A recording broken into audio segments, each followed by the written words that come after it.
Doctor Iqbal ने अपने बेटे को एक पैगाम दिया था, मैं चाहता हूं कि वो पैगाम आप तक पहुंच जाए। जलसे भारत में हर रोज कामयाब होते हैं, जलसा सुनने वाले कभी कभी कामयाब होते हैं।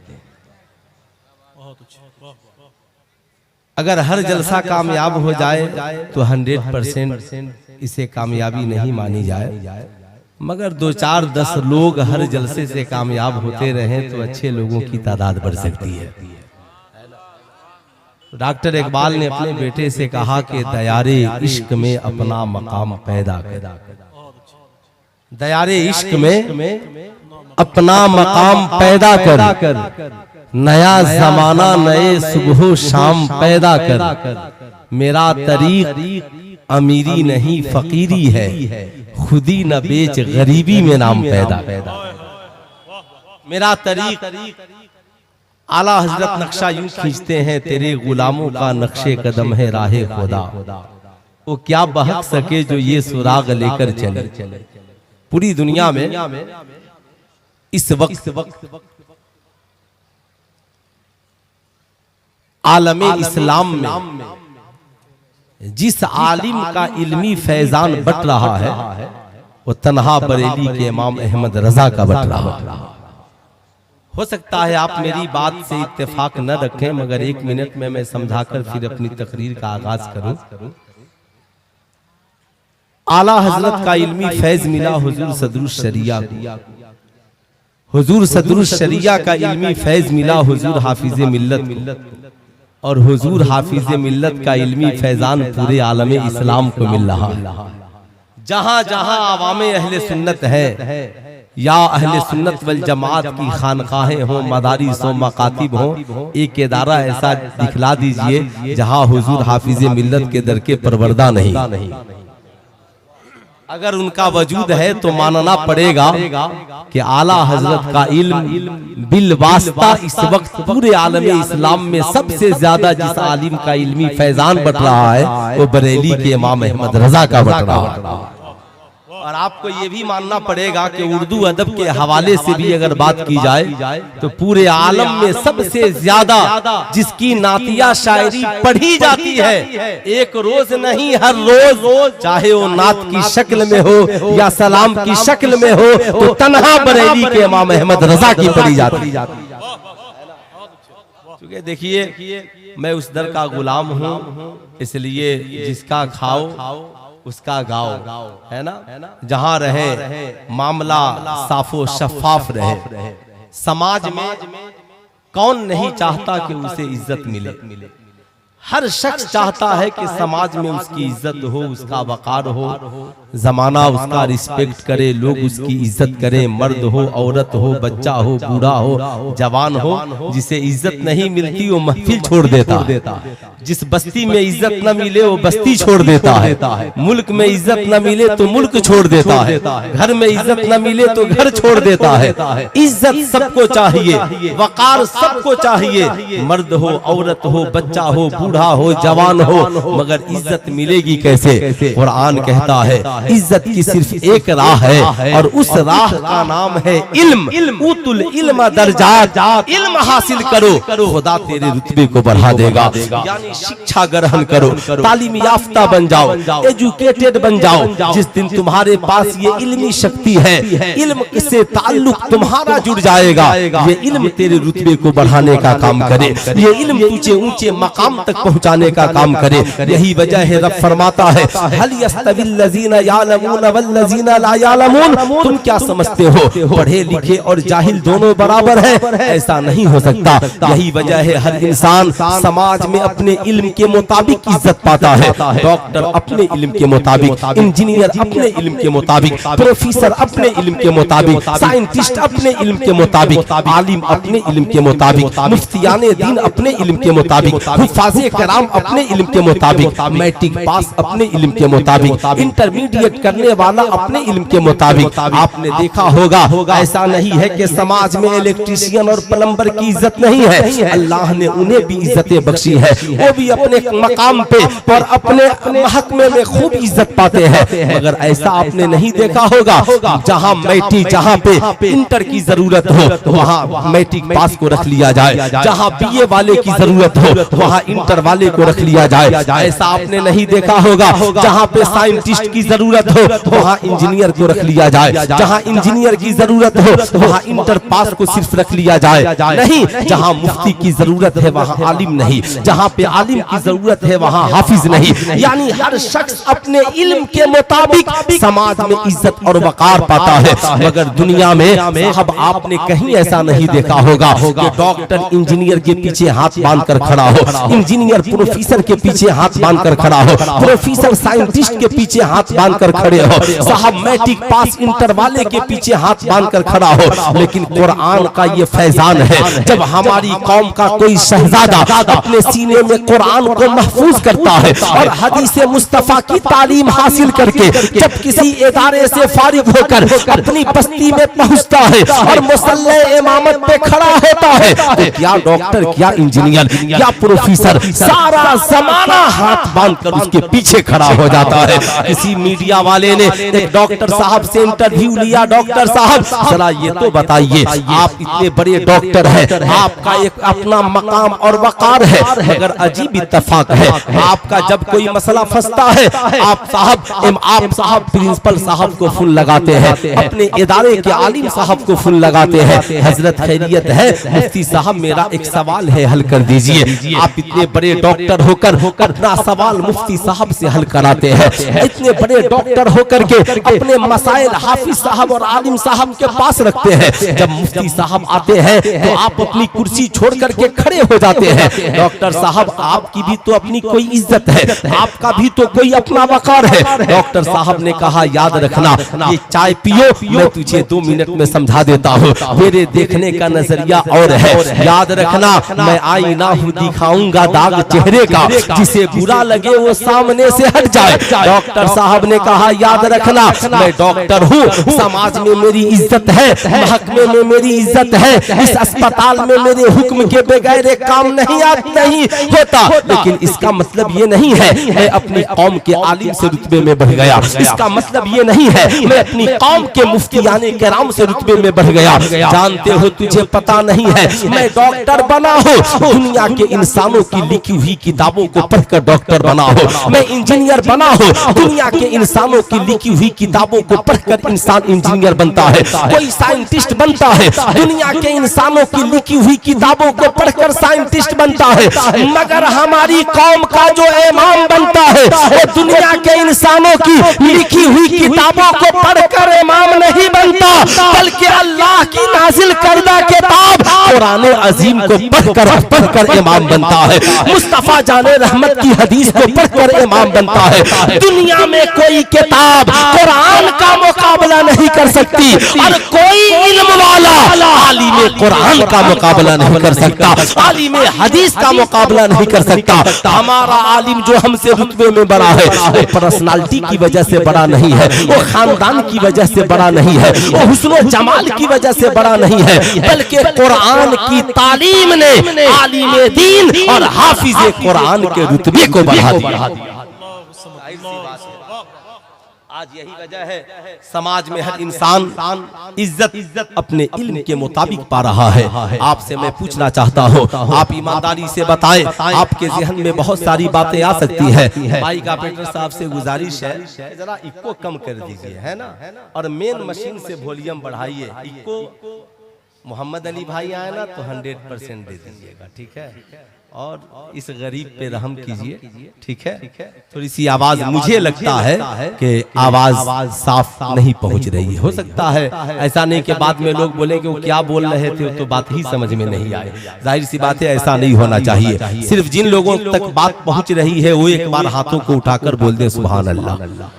है ना, माशाअल्लाह। मुझे लगता है हिंदुस्तान के सबसे खूबसूरत लोग यहाँ पर बैठे हैं। आप बड़े खूबसूरत हैं, आपका चेहरा भी खूबसूरत है। आप खूबसूरत इसलिए नहीं है कि आपका चेहरा बहुत हसीनो जमील है, आप आज खूबसूरत इसलिए है कि आप मुस्तफा जाने रहमत की गुलामी में बैठे हुए हैं। अल्हम्दुलिल्लाह। मैं आपसे पूछना चाहता हूँ, दुनिया में साहब जितने शोबे हैं, हर शोबे के लिए किताबें अलग अलग है। आपने देखा होगा क्लास 8 के लिए किताबें अलग, मैट्रिक के बच्चों के लिए किताबें अलग, इंटर के बच्चों के लिए किताबें अलग, बीए के बच्चों के लिए किताबें अलग। आपने ऐसा नहीं देखा होगा कि इंजीनियर का जो पढ़ने वाला बच्चा है, इंजीनियरिंग का जो छात्र है साहब, वो डॉक्टर की किताबें पढ़े, जो डॉक्टर का की पढ़ाई पढ़ने वाला है वो प्रोफेसर की किताबें पढ़े। हर क्लास के लिए किताबें अलग है। हर साहब, हर इंसान अपनी ख्वाहिश के मुताबिक सब्जेक्ट का चुनाव करता है। अब जिसे डॉक्टर बनना है वो डॉक्टर की किताबें पढ़े, जिसे इंजीनियर बनना हो इंजीनियर की किताबें पढ़े, जिसे आर्टिस्ट बनना हो आर्टिस्ट की किताबें पढ़े, जिसे लॉयर बनना हो साहब लॉयर की किताबें पढ़े। जाहिर सी बात है सबके लिए किताबें अलग अलग। मगर दुनिया में कोई ऐसी किताब ले आइए, मैट्रिक में पढ़ने वाला भी उस किताब को पढ़ता हो, इंटर में पढ़ने वाला भी उस किताब को पढ़ता हो, बीए में पढ़ने वाला भी उस किताब को पढ़ता हो, वक्त का साइंटिस्ट भी उस किताब को पढ़ता हो, वक्त का डॉक्टर और इंजीनियर भी उस किताब को पढ़ता हो, वक्त की माएं बहनें भी उस किताब को पढ़ती हो, बेटा भी पढ़ता हो, बाप भी पढ़ता हो, पीर भी पढ़ता हो, मुरीद भी पढ़ता हो, उस्ताद भी पढ़ता हो, शागिर्द भी पढ़ता हो, इमाम भी पढ़ता हो, मुक्तदी भी पढ़ता हो। जिंदा के लिए भी पढ़ा जाए और मुर्दों के लिए भी पढ़ा जाए। आप कहेंगे मौलाना दुनिया में ऐसी कौन सी किताब है? इंग्लिश में कोई ऐसी किताब नहीं, हिंदी में कोई ऐसी किताब नहीं, उर्दू में कोई ऐसी किताब नहीं, मैथमेटिक्स की ऐसी कोई किताब नहीं। ऐसी दुनिया में सिर्फ एक किताब है और उस किताब का नाम कुरान है। पूरा मजमा हाथ उठाकर आप बोले क्या नाम है? पूरा मजमा आवाज जोर से बुलंद कानों तक आनी चाहिए। क्या नाम है? कुरान। साहब कुरान सब पढ़ रहे हैं। मैंने देखा साइंटिस्ट कुरान पढ़ रहे हैं। खैरियत आप कुरान क्यों पढ़ रहे हैं? कहा मौलाना ये कुरान नहीं होता तो रिसर्च के दरवाजे कौन खोलता? ये कुरान ही तो है जिसने इंसान की पैदाइश और तख्लीक पर सबसे पहले समाज के सामने, इंसानों के सामने इसके अजायब को पेश किया। कुरान यूं कहता है, जमाने को दरसे वफा देता है, खोले का मिम्मा इंदाफिक जो साहब ये इंसान वो है जो उछलते हुए पानी से पैदा हुआ है। ये वो पानी जो मर्द के रीढ़ की हड्डी से और औरत के सीने के दरमियान से निकलता है। अल्लाहु अकबर। ये कुरान ही तो है जिसने इंसान को कहा तुझे नहीं पता, तेरा रब कुरान में कहता है खलकल इंसान फी अहसनी तक़वीम, यानी इंसान को सबसे हैंडसम और खूबसूरत बनाया गया है, सबसे खूबसूरत इंसान को बनाया गया है। अल्लाहु अकबर। मैंने देखा ये चांद पे जाने वाले भी कुरान को पढ़ रहे हैं। मैंने कहा खैरियत आप America, Africa, China, Russia, India आज चांद पे पहुंचा, आप कुरान क्यों पढ़ रहे हैं? कहा मौलाना ये कुरान नहीं होता तो हम चांद पर नहीं पहुंचते। अल्लाहु अकबर। मैंने कहा वो कैसे? कहा अल्लाह कुरान में फरमाता है वल कमरी इज्जत तसक लतरकबुन्ना तबकन अन तबक फमा लहुम ला युमिनून। कसम है उस चमकते चांद की, एक जमाना आएगा लोग सवारी बनाएंगे और चांद के ऊपर चले जाएंगे। अब साहब मैंने देखा डॉक्टर साहब की डिस्पेंसरी में मरीज भरे हुए हैं। डॉक्टर साहब ने एंट्री लगाई, कहा कंपाउंडर से 10 मिनट दरवाजा ना खोलना। मैंने कहा खैरियत डॉक्टर साहब कोई खास बात? कहा हाँ, पहले मैं 10 मिनट कुरान की तिलावत कर लूं, अल्लाह का कलाम पढ़ लूं। मैंने कहा क्यों? इतने मरीज परेशान है, दवा लिखिए। कहा मौलाना नहीं पता, मुझे दवा पे कम भरोसा है, खुदा की रहमत पे ज्यादा भरोसा है। मेरे और आपके रब ने कुरान में फरमाया हुवा शिफाउन व रहमतुल लिल मोमिनीन। ये कुरान ईमान वालों के लिए शिफा भी है और रहमत भी है। इसलिए मैं इलाज करने से पहले कुरान पढ़ लेता हूँ ताकि दवाइयाँ लिखता जाऊँ। कुरान की बरकत से अल्लाह ताला शिफा देता चला जाएगा। अल्लाहु अकबर। किताब एक है मगर साइंटिस्ट अपने मकसद के लिए, डॉक्टर अपने मकसद के लिए, इंजीनियर अपने मकसद के लिए, प्रोफेसर अपने मकसद के लिए। मैंने देखा हाफिज साहब शाबान में खूब कुरान पढ़ रहे हैं। हजरत खैरियत कहा मौलाना साहब रमजान का महीना सर पर है, तरावी की नमाज पढ़ानी है, हर रोज कुरान की तिलावत करनी है, इसलिए कुरान पढ़ रहा हूँ। मैंने देखा मुफ्ती साहब बैठकर कुरान पढ़ रहे हैं। हुजूर खैरियत कहा कुरान नहीं पढ़ूंगा तो लोगों को मसाइल कैसे बताऊंगा। मैंने देखा खानकाह में पीर साहब भी कुरान पढ़ रहे हैं और मुरीद भी बैठ करके कुरान पढ़ रहे हैं। मैंने कहा हुजूर खैरियत आप कुरान पढ़ भी रहे हैं, मुरीदों से पढ़वा भी रहे हैं। कहा मौलाना नहीं मालूम, जब दिल गंदा हो जाता है ना लोग खानकाहों में आते हैं, इसलिए दिल की सफाई का एक ही जरिया है बंदा कुरान की तिलावत करे ताकि उसका दिल साफ सुथरा होता चला जाए, ज़हन साफ सुथरा होता चला जाए। मैंने देखा एक बूढ़ी माँ घर में बैठकर साहब चश्मे से दिखाई कम मगर चश्मे को ऊपर नीचे करके कुरान पढ़ती जा रही है। अम्मा जी खैरियत आप कुरान पढ़ रही हैं। कहा मौलाना हाँ मैं इस घर में मेरा पूरा खानदान रहता है, मेरा बेटा रहता है, मेरी बहू रहती है, मेरे बच्चे रहते हैं। मैंने सुना है जिस घर में कुरान की तिलावत होती है उस घर से शैतान भाग जाता है, उस घर में खुदा की रहमत का नुज़ूल होता है। बंदे और बंदियां जब कुरान पढ़कर दुआएं मांगते हैं तो खुदा कबूल करता है। इसलिए मैं कुरान की तिलावत कर रही हूँ ताकि मेरे बच्चों की जिंदगी में खुशहाली आ जाए, मेरे घर में खुशहाली आ जाए। सुल्तान रजा पूछना चाहता है कुरान एक है मगर औरत भी पढ़ रही है अपने मकसद के लिए, आलिम पढ़ रहा है अपने मकसद के लिए, पीर पढ़ रहा है अपने मकसद के लिए। मगर मैंने देखा मियाँ दुनिया में जितनी किताबें हैं सब पढ़े लिखे लोग पढ़ते हैं, मगर देखा मैंने एक जाहिल इंसान बावजू होता है, खुशबू लगाता है, कुरान को उठाता है और मदरसे में आपके दारुल उलूम में आता है।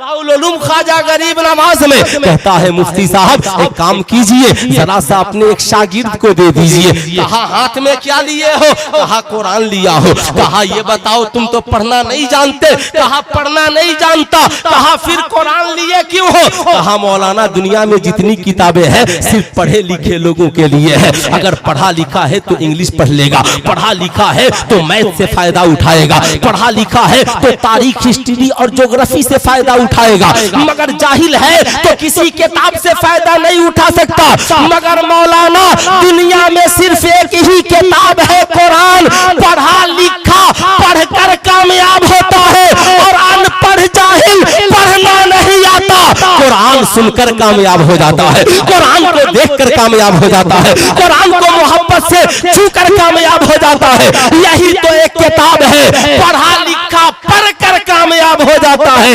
अनपढ़ जाहिली से सुनकर कामयाब हो जाता है। नारे तकबीर, नारे रिसालत, जश्न गरीब नवाज। अब मैं आपसे पूछना चाहता हूँ, अब साहब दुनिया में ये कुरान ही तो है। देखा मैंने कब्रिस्तान में एक बच्चा खड़ा है और बाप की कब्र पे कुरान लेकर के पढ़ रहा है। मैंने कहा साहबजादे खैरियत आप कब्रिस्तान में कुरान पढ़ रहे हैं? कहा हाँ मौलाना दुनिया में जितनी किताबें हैं सब जिंदा लोगों के लिए है, मगर ये कुरान है जिंदा पढ़े तो हिंदुस्तान में कामयाब हो जाए और मुर्दों के लिए कब्रिस्तान में पढ़ दो तो कब्रिस्तान में मुर्दे कामयाब हो जाए। किताब एक है मगर कामयाबी की जमानत है। आज मैं आपसे पूछना चाहता हूँ है कोई मुसलमान जिसके घर में कुरान नहीं होगा? जितने लोगों के घरों में कुरान है जरा हाथ उठाकर बोल दे सुभान अल्लाह।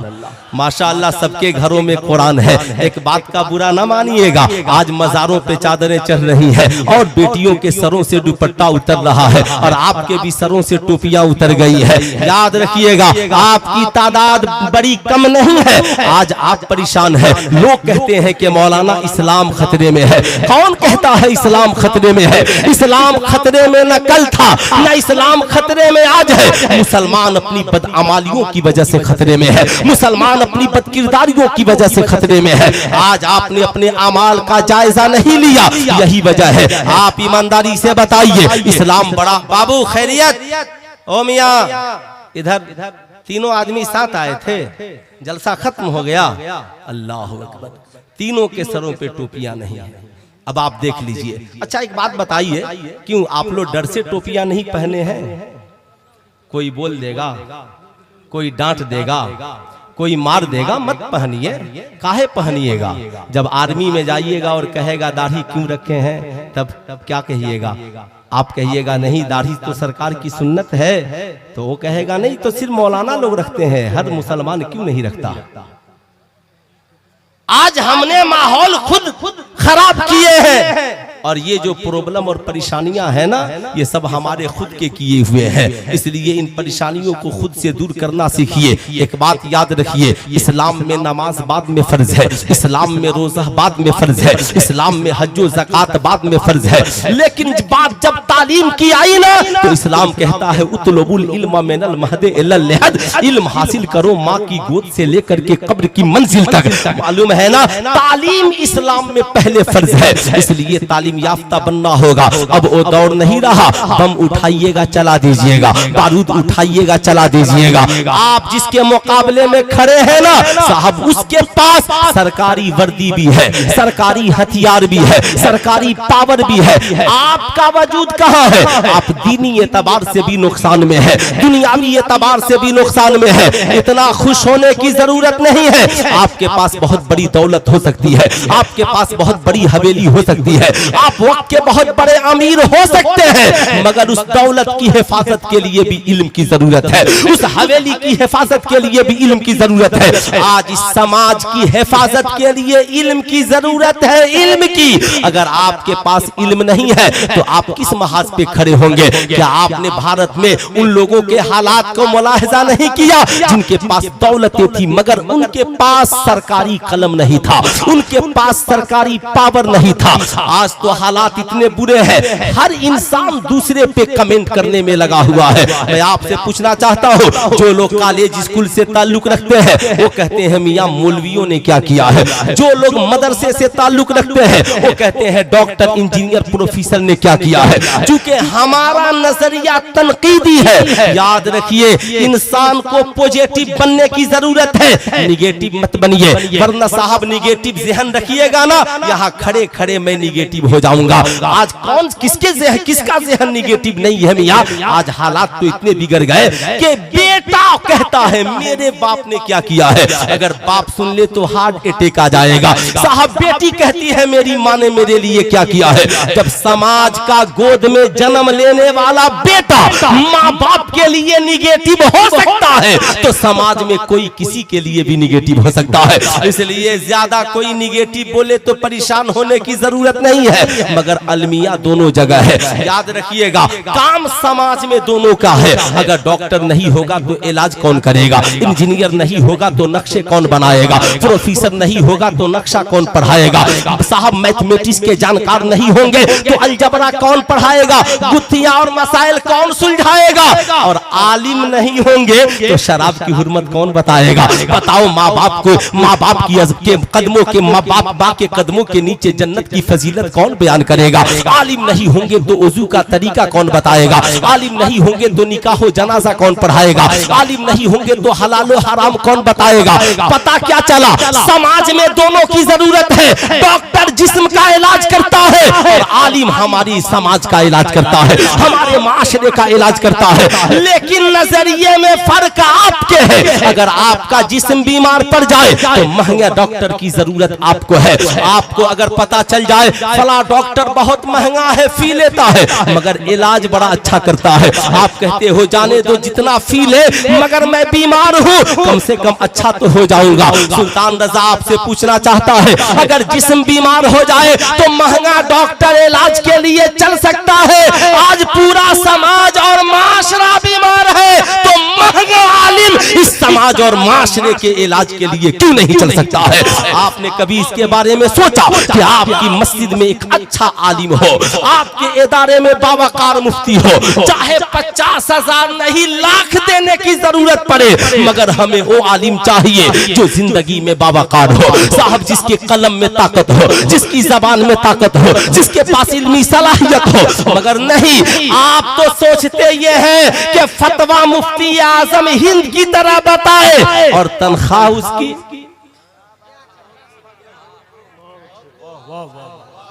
खैर मैं कमेंट करने वाला खतीब भी नहीं और ना ही कमेंट करने के लिए खड़ा हो, बल्कि आपके ज़हन में ये बात डालना चाहता हूँ कि जब जिस्म के इलाज के लिए महंगा डॉक्टर का इंतखाब करते हैं तो माशरे के इलाज के लिए अच्छे आलिमों को लाइए। जब आलिम अच्छा होगा तो थोड़ी सी फी तो महंगी पड़ेगी, जब हाफिज अच्छा होगा तो थोड़ी सी फी तो महंगी पड़ेगी, जब कारी अच्छा होगा तो साहब थोड़ी सी फी तो बढ़ाने की जरूरत पड़ेगी। वरना याद रखिए एक बात, हमारी कौम के चाहे कॉलेज में पढ़ने वाले हो या मदरसे में पढ़ने वाले, अब तो साहब जरूरत इस बात की है, आपने क्या अल-जामियतुल अशरफिया मुबारकपुर को नहीं देखा? अगर उसके इल्मी फैजान को देखना हो तो आज भारत की हर बड़ी यूनिवर्सिटी में जाकर देखिए, शायद कोई यूनिवर्सिटी ऐसी हो जहां पे अल-जामियतुल अशरफिया का फारिग प्रोफेसर की जगह पे काम नहीं करता हो। आप ताज्जुब करेंगे, वो जमाना गया जब लोग कहते थे मौलवी को इंग्लिश नहीं आती है, मौलवी मैथ नहीं पढ़ाता है, मौलवी फला काम नहीं जानता। इस वक्त इंडिया में मेडिकल डिपार्टमेंट के सबसे ऊंचे पोस्ट पर बिहार के एक बड़े आलिम डॉक्टर फसीह साहब अल-जामियतुल अशरफिया से पढ़े और साहब भारत के सबसे ऊंचे पोस्ट पर मौजूद है। अल-जामियतुल अशरफिया के बिहार के कई फारिगीन साहब एसपी और डीएम जैसे कलेक्टर के ओहदों पर फाइज है। आपको ताज्जुब होगा, यूपीसी, एपीएससी और बीपीएससी क्वालिफाई करके ऊंचे गए हैं। लेकिन मैं आपसे पूछना चाहता हूं, कब तक रोना रोइएगा? मदरसों ने क्या किया है? सुल्तान रजा पूछना चाहता है कितने बच्चे मदरसे में पढ़ते हैं? 1% बच्चे भी हमारी कौम के मदरसे में नहीं पढ़ते, 99% बच्चे स्कूल और कॉलेज में पढ़ते हैं। लेकिन जब हमारी कौम का कोई अमीर मदरसे में आता है, पूछता है प्रिंसिपल साहब कंप्यूटर पढ़ाते हैं, साइंस पढ़ाते हैं, तारीख पढ़ाते हैं, ज्योग्राफी पढ़ाते हैं, बच्चों को नई तालीम से व्यवस्था से क्यों नहीं जोड़ते हैं? मैं कहता हूं बेशक पढ़ाइए, लेकिन ये बात बहुत पुरानी है। मैं आपसे पूछना चाहता हूं, वो जमाना दूर था जब बच्चे इंग्लिश नहीं जानते थे। अल्हम्दुलिल्लाह अब मदरसे में इसकी जरूरत है। मैं भी चाहता हूं हर आलिम इंग्लिश बोले, हर आलिम मैथ बनाए, हर आलिम हिंदी लिखे, हर आलिम संस्कृत जाने, हर आलिम भी जाने। आलिम तो जान ही रहा है, लेकिन मैं आपसे पूछना चाहता हूँ, जहाँ आपके का नजरिया ये है, आपसे मैं ये पूछना चाहता हूँ, मदरसा खोला क्यों जाता है? मदरसा खोलने का मकसद क्या है? आप कहेंगे दारुल उलूम इसलिए खोला जाता है ताकि यहाँ से अच्छे आलिम बने, अच्छे हाफिज बने, अच्छे कारी बने। आप ईमानदारी से बताएं, मदरसा अपना काम कर रहा है कि नहीं कर रहा है? हर साल जो काम लाखों डॉक्टरों ने मिलकर नहीं किए, मेरा चैलेंज है साहब, आप सैकड़ों डॉक्टर को जमा कीजिए, कितने डॉक्टरों ने आप कौम के बच्चों को फ्री में डॉक्टर बनाए हैं? कितने प्रोफेसर ने कौम के बच्चों को फ्री में प्रोफेसर बनाए हैं? कितने मास्टर ने कौम के बच्चों को फ्री में मास्टर बनाए हैं? अगर एक स्कूल खुल गया और 1 महीना का फी जमा नहीं कीजिएगा तो एडमिट कार्ड इशू नहीं करेगा।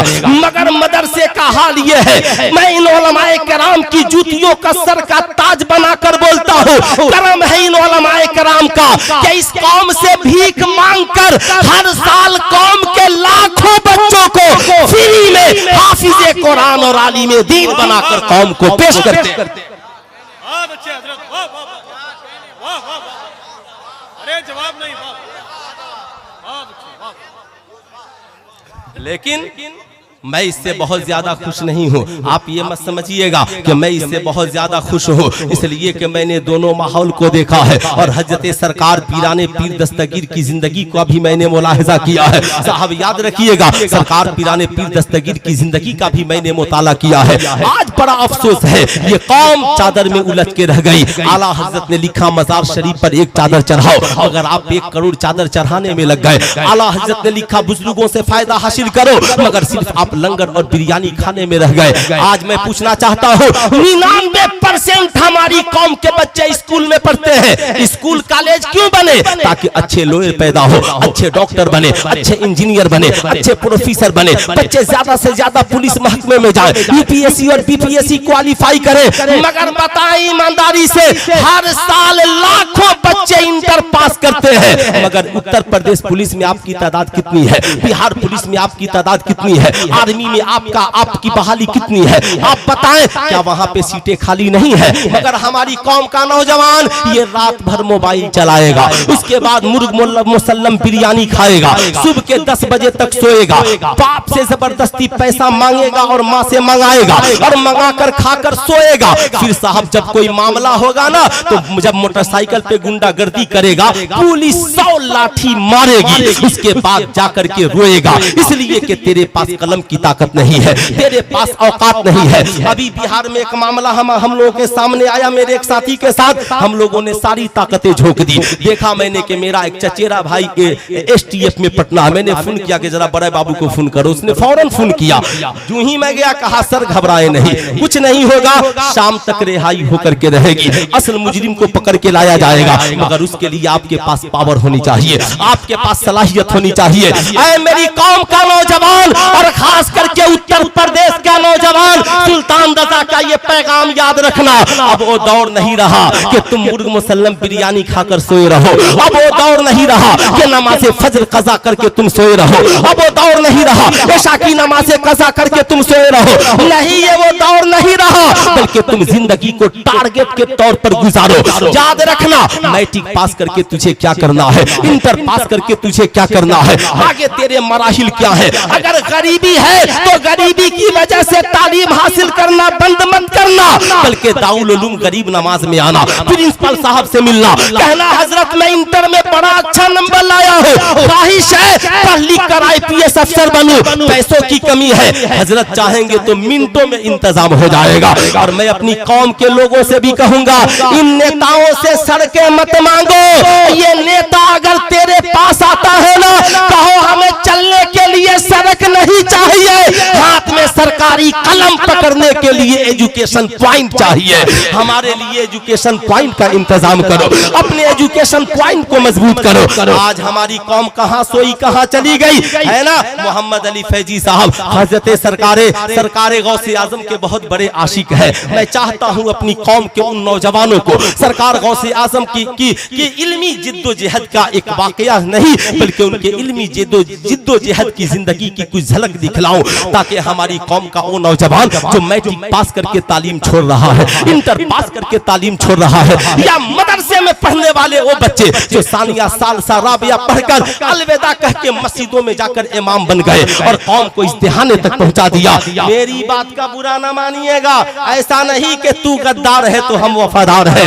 अगर तू वफादार नहीं तो हम भी वफादार नहीं। दाग हुए के मीर हुए, सभी एक ही जुल्फ के असीर हुए। अब साहब ये मिसबाही साहब बैठे हैं, इधर कई मिसबाही बरादरान हमारे बैठे हैं। आखिर पढ़िएगा तब ना कुछ बनिएगा, पढ़िएगा ही नहीं तो कहां से बनिएगा। आपका हाल तो यह है कि आप पढ़ने से पहले सोचते हो, अच्छा जरा सा मदरसे का निजाम देख लेना, सुबह को नाश्ते में क्या मिलता है, दोपहर में खाना अच्छा है कि नहीं है, रात को बेहतरीन खाना है कि नहीं है। अच्छा साहब बाप की बड़ी ख्वाहिश है, बाप ने कोटा भेज दिया। मैं कोटा जब तकरीर करने के लिए गया था तो वहाँ का माहौल अलग है बिल्कुल। मैं तो गया, कोटा बच्चों ने बुलाया तो मैंने गया तकरीर करने के लिए, तो मैंने कहा अच्छा साहब ये बताइए आपका प्रोग्राम का। हजरत तिलावत होगी और फौरन आपकी तकरीर शुरू हो जाएगी। मैंने कहा नातखानी का इमाम साहब नाज शरीफ पढ़ेंगे। मैंने कहा अच्छा ठीक है, इमाम साहब नाज शरीफ पढ़ेंगे। उसके बाद कहा ये जो मौजू है इस पे आप खिताब करेंगे। जानते हैं मौजू क्या था? कि खुदकुशी और उसके असबाब, है ना, ये मेरा मौजू था और मैंने इस पे सैर हासिल क्यों लोग खुदकुशी कर रहे हैं, इससे बचने का तरीका क्या है, खुदकुशी के असबाब क्यों है। क्योंकि वहां पे ये मराहिल बहुत ज्यादा है, इसलिए बच्चों ने तलाश कर खतीबों का चुनाव किया था और बुलाया था तो मैं गया था। मैं ये अर्ज करना चाह रहा हूँ, आखिर क्या वजह है? आप कोटा में पढ़ते हो, अगर तेरा बाप गरीब है, अगर एक दिन अगर एक हफ्ता पैसा भेजने में लेट हो जाए ना, फोन करके कहते हो अम्मा अब्बा से कह दो पढ़ाना नहीं था तो कोटा क्यों भेज दिया। मैं कल ट्रेन ट्रेन पकड़ के घर आ जाऊंगा। जामिया मिल्लिया में पढ़ता है, थोड़ी सी गरीबी आ गई, पढ़ाई छोड़कर भाग आया। अलीगढ़ मुस्लिम यूनिवर्सिटी में पढ़ता है, थोड़ी सी गरीबी आई, भाग आया। लखनऊ पढ़ता है। अरे यार भागता क्यों है? वजह सिर्फ ये है कि हमने अपनी औलादों को सिर्फ फातिहे का खाना खिलाया है, हमने अपनी औलादों को सिर्फ लंगर और बिरयानी खिलाई है, हमने अपनी औलादों को सिर्फ बुजुर्गों का नाम रटाया है, उनका किरदार नहीं सिखलाया, उनका कैरेक्टर नहीं सिखलाया। काश हम बताए होते हुजूर हाफिज़े मिल्लत भूखे प्यासे रहकर मुबारकपुर की सरजमी पे इतना बड़ा इल्मी किला कायम किया है। काश हम बताए होते हुजूर सदरुस शरिया ने कितनी मुसीबतें बर्दाश्त की है। काश हम बताए होते जिस रजा का हम नारा लगाते हैं, तन्हा बरेली का रजा साहब 51 उलूम से ज्यादा पे महारतें तम्मा रखता है। काश हम अपनी औलाद को बताए होते जिस गांव से आजम का हम नारा लगाते हैं, वो मेरा गांव से 100 नहीं, 500 नहीं, 1000 नहीं, 2000 उलूम पे दस्तरस रखते थे। आप ताज्जुब करेंगे। अब आओ सुनो मेरी कौम के नौजवानों, फिर उसके बाद फैसला करना कि हम तालीम छोड़कर भागने वाले बनेंगे या शिक्षा ग्रहण करने वाले बनेंगे, तालीम हासिल करने वाले बनेंगे। यूं ही कोई IPS अफसर नहीं बनता है, यूं ही कोई आर्मी और सेना में नहीं जाता है, यूं ही कोई विमान नहीं उड़ाता है, यूं ही कोई इंजीनियर डॉक्टर नहीं बनता है, यूं ही कोई वक्त का अजीम आलिम दीन मुफ्तियाने दीन मतीन लोग नहीं बनते हैं, बल्कि उसके लिए परिश्रम चाहिए। उसके लिए साहब उसके लिए आपको कठिनाइयों का सामना करना होगा, उसके लिए आपको मुश्किलों का सामना करना होगा। अल्लाहु अकबर, अल्लाहु अकबर। सरकार पीराने पीर दस्तगीर की उम्र 18 साल है। 18 साल की उम्र में बगदाद से जिलान से निकलते हैं और बगदाद इल्म हासिल करने के लिए तशरीफ ले जाते हैं। वो जमाना VIP स्कूलों का नहीं था, वो जमाना VIP मदरसों का नहीं था, वो जमाना वो नहीं था। वो जमाना वो था जब उस्ताद पढ़ाते थे, पढ़ने वाला पढ़कर अपने रहने का इंतजाम भी करता था और अपने खाने का इंतजाम भी करता था। उस्ताद सिर्फ पढ़ा दिया करते थे। सरकार बड़े पीर दस्तगीर कहते हैं, माँ ने जो मुझे ज़्यादा सफर दिए थे रास्ते में खत्म हो गए। मैं भूखे भूखे रहता और अपने उस्ताद से सबक पढ़ता और मस्जिद में आकर कयाम करता। जब भूख की शिद्दत बढ़ जाती, भूख की शिद्दत बढ़ जाती तो मस्जिद की जमीन पे लेट जाता और कुरान की आयत पढ़ता, फ़इन्ना मअल उसरि युसरन, इन्ना मअल उसरि युसरा। ऐ मेरी कौम के शहजादों, ईमानदारी से बताओ, आज चाहे मदरसे में पढ़ने वाला बच्चा हो या स्कूल कॉलेज में पढ़ने वाला, कोई भूखा रहता है? अरे बोलिए हाथ उठाकर, कोई भूखा रहता है? नहीं रहता, मगर फिर भी हम नहीं पढ़ते हैं। सरकार बड़े पीर दस्तगीर कहते हैं, अब्दुल कादिर महीनों भूखे रहा करता था। अल्लाहु अकबर कहते हैं, एक बार यूं हुआ कि मैं महीनों का भूखा था, अपने उस्ताद से फिक्र की सबक पढ़कर और बयाबान में बैठकर सबक याद कर रहा था। गैब से आवाज आई, अब्दुल कादिर उठो और कुव्वते ला यमूत के लिए कर्ज ले लो। सरकार बड़े पीर दस्तगीर अर्ज़गुज़ार होते हैं, मालिको मौला परवरदिगारा, अब्दुल कादिर के पास तो पहनने के लिए एक अच्छा जुब्बा भी नहीं। अल्लाहु अकबर। कौन बोल रहा है? पीरों का पीर बोल रहा है। जिनका नाम हम लेते हैं तो मुसीबतें टल जाती हैं, जिनका नाम हम लेते हैं तो परेशानियां दूर हो जाती है। वो पीर जो कहते हैं कि मुरीदी ला तखफ, ऐ मेरे मुरीद खौफ न करना, मेरा मुरीद जहां से मुझे पुकारे मैं वहीं मदद के लिए पहुंच जाया करता हूँ, पहुंच जाया करता हूँ। जिनके बारे में सरकार आला हजरत ने कहा, वाह क्या मर्तबा ए गौस है बाला तेरा, ऊंचे ऊंचों के सरों से है कदम आला तेरा। सर भला है, सर भला क्या है, सर भला कोई क्या जाने है कैसा तेरा। औलिया मलते हैं आंखें, वो है तलवा तेरा। हाँ हाँ, ये वही पीराने पीर है। कहते हैं बयाबान में बैठकर सबक याद कर रहा था, गैब से आवाज आती है, अब्दुल कादिर उठो और कुव्वते ला यमूत के लिए कर्ज ले लो। अर्ज़गुज़ार होते हैं मालिको मौला, अब्दुल कादिर के पास तो पहनने के लिए एक अच्छा जुब्बा भी नहीं है। अब्दुल कादिर कर्ज लेगा तो अदा कहां से करेगा? गैब से आवाज आती है, अब्दुल कादिर कर्ज लेना तेरा काम, अदा कर देना मेरा काम। सरकार बड़े पीर दस्तगीर उठते हैं, नानबाई की दुकान पे जाते हैं। नानबाई भी खुदा वाला था। कहता है, अब्दुल कादिर मैं भी आपका और मेरी दुकान भी आपकी, आप जो चाहे ले ले। कहा नहीं, रब का हुक्म है, लूंगा तो कर्ज लूंगा मगर मेरी एक शर्त है। कहा क्या शर्त है? कहा अगर जिंदा रहा तो अदा कर दूंगा, अगर मौत आ गई तो माफ कर देना। कहा हुजूर मंजूर है मगर लेंगे क्या हुक्म हो? कहा अब्दुल कादिर को पेट भर खाना नहीं चाहिए, अब्दुल कादिर को रोजाना 1.5 रोटियां चाहिए। कितनी रोटियां? एक एक उंगली उठाकर बोल दे कितनी रोटियां? 1.5 रोटियां। माँ बहनों तुम भी सुनो, आज के बाद 11वीं शरीफ का फातिहा कराना ना तो पढ़ने वाले बच्चे बच्चियों को गौसे आजम की सीरत जरूर जरूर सुनाना। कहा 1.5 रोटियां कर्ज चाहिए, आधी रोटी सुबह में, आधी रोटी दोपहर में, आधी रोटी रात में। सुल्तान रजा आपसे पूछना चाहता है, आज 1.5 रोटियों से हमारा काम नहीं चलता, एक वक्त में हमें 6-6 रोटियां चाहिए। मगर सरकार पिराने पीर दस्तगीर है, रोजाना 1.5 रोटियां कर्ज लेते, आधी रोटी सुबह में, आधी रोटी दोपहर में, आधी रोटी रात में। ऐ मेरी कौम के नौजवानों, हम खा पी कर भी अच्छा आलिम नहीं बन सके, अच्छा डॉक्टर नहीं बन सके, अच्छे इंजीनियर नहीं बन सके, मगर ये 1.5 रोटियां खाकर पढ़ने वाला अब्दुल कादिर जब पढ़कर बना है तो सिर्फ आलिम नहीं, आलिमों का इमाम बना है। मुहद्दिस नहीं, इमामुल मुहद्दिसीन बना है। मुफस्सिर नहीं, इमामुल मुफस्सिरीन बना है। अरे वली नहीं, वलियों का सुल्तान बना है।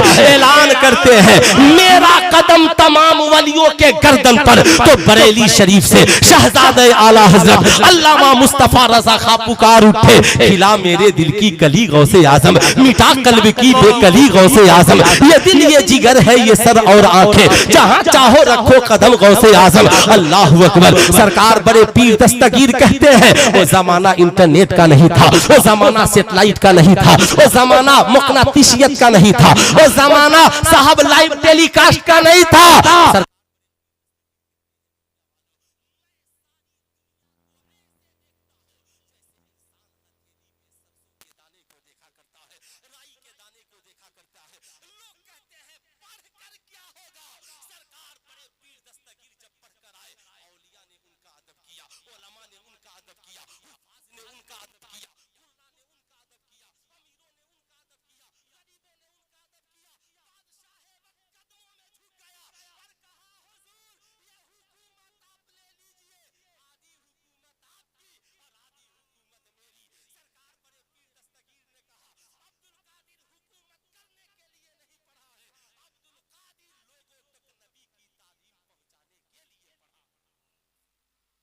तकबीर, नारे रिसालत, तालीमाते सरकार गौसुल आज़म।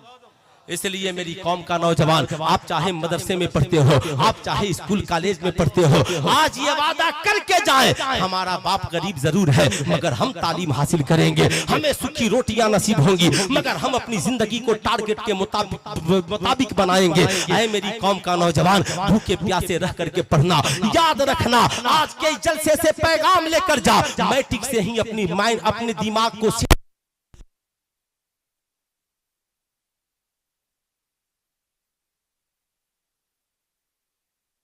पर बन जाता है, कौम की रहबरी करता है और कौम को सच्चाई की राह दिखलाता है। हमारी जमात का जब कोई बच्चा डॉक्टर बनता,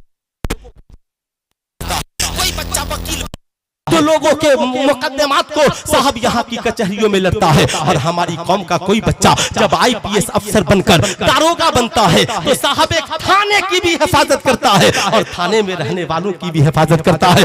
ऐ मेरी कौम का नौजवान, आज के बाद बिरयानी खाकर सोने वाला न बनना, बल्कि ऐशा की नमाज पढ़कर सोना, उठ करके की नमाज पढ़ना। का खानदान दौड़ रहा है, ऐ मेरी कौम का नौजवान, तू कब दौड़ेगा? तू भी फज्र की नमाज पढ़कर सड़कों पे दौड़ने वाला हो जा, ताकि जिस्म तेरा हो, वर्दी सरकारी हो और कमर में रिवाल्वर भी सरकारी हो, ताकि तेरा मामला यहाँ भी आसान हो और वहां भी आसान। तो इंशाअल्लाह कितने नौजवान हैं जो गरीबी में भी तालीम नहीं छोड़ेंगे? सिर्फ नौजवान हाथ उठाए, कितने नौजवान हैं जो गरीबी में भी तालीम नहीं छोड़ेंगे? माशाअल्लाह पढ़ेंगे ना, जरूर पढ़िएगा। और मैं कौम के अमीरों से कहूंगा, आप भी गार्जियन है ना, आप लोग मशवरा कीजिए, कम से कम बच्चों की अच्छी तालीम के लिए, अच्छी तालीम के लिए कम से कम आपका एक एजुकेशन पॉइंट हो, जहाँ पे साहब जिस जरूरत के हिसाब से असातिज़ा का इंतखाब किया जाए, जाए, उसमें पैसे लगे आप लगाएं, ये पैसे जाए नहीं जाएंगे। कौम का एक बच्चा कामयाब हो गया ना, पूरी कौम की हिफाजत के लिए काफी हो जाएगा। मगर कम से कम आप चिराग जलाइए तो सही, लेकिन हम चिराग जलाना नहीं चाहते। आपसे मैं पूछना चाहता हूँ, आज क्रिश्चियनों की तादाद बड़ी मुख्तसर है, मगर हर बड़े शहर में उनका अपना स्कूल है, मगर आज मुसलमानों की तादाद इतनी है, मगर हम सिर्फ मदरसे तक महदूद होके क्यों रह गए? हमारे पास अपना इस्लामिक मॉडल स्कूल क्यों नहीं है? सोचिए जरा, क्यों नहीं है? क्रिश्चियनों के हर शहर में स्कूल, उसमें उन्हीं का गुण गाया जाता है। आप चाह कर भी अपना कुछ नहीं गा सकते, मगर आपके पास अपना कुछ नहीं है। मैं कहता हूं बड़ा कॉलेज मत बनाइए, मगर इन्हीं उलमा से कहिए हुजूर कम से कम एक इस्लामिक मॉडल प्ले स्कूल ही अपने इदारे में बना दीजिए। क्यों बनाइए? ये सुनिए, अगर सिर्फ डॉक्टर बन गया ये भी इंसानियत के लिए काफी नहीं है, सिर्फ इंजीनियर बन गया ये भी इंसानियत के लिए काफी नहीं है। इसलिए कि लाखों डॉक्टर खड़े खड़े पेशाब करते हैं, लाखों इंजीनियर रिश्वत के मामले में अंदर है, लाखों आईपीएस अफसर रिश्वत ले रहे हैं और विजिलेंस छापा मारते मारते परेशान है। वजह सिर्फ यह है कि उनके पास डिग्रियां हैं मगर किरदार, समझ रहे हैं ना? किरदार आपने देखा होगा, मैट्रिक पास लड़का है मगर कॉलेज से निकलकर खड़े खड़े पानी, देखा है ना आपने? मैट्रिक पास लड़की है, नकाब भी पहनी है, पीठ पे बैग है और वीआईपी मोबाइल है और हाथ में पेप्सी कोको कोला है। देखा है आपने? नहीं देखा तो कभी आंख खोलकर देख लीजिएगा। डिग्रियां हैं मगर किरदार, यही वजह है जब सिर्फ डिग्रियां होंगी और किरदार नहीं होगा तो महंगा मोबाइल होगा, कान में बाली होगी, हाथ में कड़ा होगा, कमर तक बाल होंगे, लड़कियां नकाब पहनकर भी जींस और टी शर्ट पहनने वाली होंगी, माँ बाप की मर्जी के खिलाफ अपने फैसले से जिंदगी गुजारेंगी और कहेंगी मौलाना अरे मेरी भी तो कोई मर्जी है, माई लाइफ माई चॉइस। अच्छा, अब मुझे समझ में आया कि आप लोगों की इंग्लिश बड़ी मजबूत है। माई लाइफ माई चॉइस, मैं अपनी जिंदगी अपनी मर्जी से गुजारना चाहती हूँ। तो मैं पूछना चाहती हूँ, समझ गए? हाँ, अब नहीं समझे? हाँ, इसलिए समझिए, हंसिए नहीं, रोने का मकाम है ना? इसलिए रोने का मकाम है। पाकिस्तान की कुछ लड़कियों ने कहा कि मेरा जिस्म मेरी मर्जी, मैं जो चाहूं करूं, ये मौलवी फतवा लगाने वाला कौन होता है? वो कहेगा तो मैं दुपट्टा ओढ़ूंगी। ताज्जुब की बात, आज हर इंसान नौजवान कहता मौलाना माई लाइफ माई चॉइस, मैं अपनी जिंदगी अपनी मर्जी से गुजारना चाहता हूँ। तो मैं आपसे पूछना चाहता हूँ, आप कितना ही इल्म वाले होंगे, सैयदा आयशा सिद्दीका से ज्यादा आपके पास इल्म नहीं होगा। आज आपकी बेटी कितना ही पढ़ी लिखी होगी, मगर उम्मुल मोमिनीन सैयदा आयशा सिद्दीका से ज्यादा पढ़ी लिखी नहीं होगी। इसलिए सुल्तान रजा आपसे पूछना चाहता है, ऐ मेरी कौम का नौजवान बता, आज जो कॉलेज की लड़कियां इंटर बीए और एमए पास पढ़कर पांव साहब जमीन पर नहीं है, माई लाइफ माई चॉइस, मैं अपनी जिंदगी अपनी मर्जी से गुजारना चाहती हूँ। अल्लाह अकबर, अपनी जिंदगी अपनी मर्जी से गुजारने वालों, जरा सिर्फ 2-3 बातें सुन लो। वक्त मेरे पास बहुत कम है, 15 मिनट की और मेरी गुफ्तगू होनी है, इसलिए आप इसे याद रखें। मैं आपको बताना चाहूंगा, ऐ मेरी कौम का नौजवान, मुस्तफा जाने रहमत ने एक रोज पूछा, आयशा मांगो क्या मांगना चाहती हो? आयशा मांगो क्या मांगना चाहती हो? कुरान क्या कहता है? मा ताकुमुर रसूलु फखुजू व मा नहाकुम अन्हु फंतहु, हुजूर जो दे उसे ले लो और हुजूर जिसे रोक दे उसे रुक जाओ। यहाँ पे ना कहने की जरूरत नहीं है, मगर उम्मुल मोमिनीन सैयदा आयशा सिद्दीका देने वाले मुस्तफा हैं, लेने वाली उम्मुल मोमिनीन है। कहती है सरकार इजाजत हो तो जरा अब्बा से पूछ लूं कि मांगना क्या है? क्या कहा? क्या कहा? इजाजत हो तो जरा अब्बा से पूछ लूं मांगना क्या है? ऐ कौम की पढ़ी लिखी बेटियों, सैयदा आयशा सिद्दीका ने बता दिया, जिंदगी के सारे फैसले खुद न करना, कोई मर रहला आए तो कभी अपने बाप से भी मशवरा कर लेना, कभी अपनी माँ से भी मशवरा कर लेना, कभी अपने घर वालों से भी मशवरा कर लेना। अल्लाह अकबर है मेरी कौम की शहजादियों, जो हमारी कौम की बेटियां मशवरा नहीं करती, आज नतीजा क्या निकला? जिन लड़कियों ने मशवरा नहीं किया, माँ बाप की मर्जी के खिलाफ घर से बाहर कदम निकाल दिया, आज उनकी लाशें कॉलेज की बिल्डिंगों के पीछे पड़ी है, आज उनकी लाशें टुकड़ों टुकड़ों में दिल्ली के गटर में पड़ी है, आज उनकी लाशें साहब आंध्र प्रदेश से लेकर के मध्य प्रदेश तक कई टुकड़ों में बिखरी पड़ी हुई है। जानती हो उसकी वजह क्या है? इंसान जब अपनी मर्जी से जीता है ना तो इंसान ख्वाहिशात का मुर्तकिब हो जाता है, और ख्वाहिशात का आलम यह है, इंसान जब ख्वाहिशात की तकमील में मुब्तला होगा तो शराबी भी बन सकता है, जुआरी भी बन सकता है, साहब बेहया भी बन सकता है, नाचने गाने वाला भी बन सकता है, इज्जत लुटाने वाला भी बन सकता है। ऐ मेरी कौम की बेटियों, याद रखना, आज के बाद जिंदगी के फैसले खुद न करना, बल्कि कभी अपने उस बाप से भी पूछ लेना जिस बाप ने तेरी परवरिश की है, कभी उस माँ से भी मशवरा कर लेना जिस माँ की गोद में तूने जन्म लिया है। वरना याद रखना, जैसे एक चाय पीने वाला अपनी मर्जी से चाय की प्याली को उठाता है और जब तक चाय है उसकी गर्मी को बर्दाश्त करता है और उस प्याले को गिरने नहीं देता, मगर जो ही चाय की लज्जत खत्म हुई प्याली को फेंक देता है। ठीक आज के इन आवारा भेड़िए और कुत्ते जैसे आशिकों का हाल है।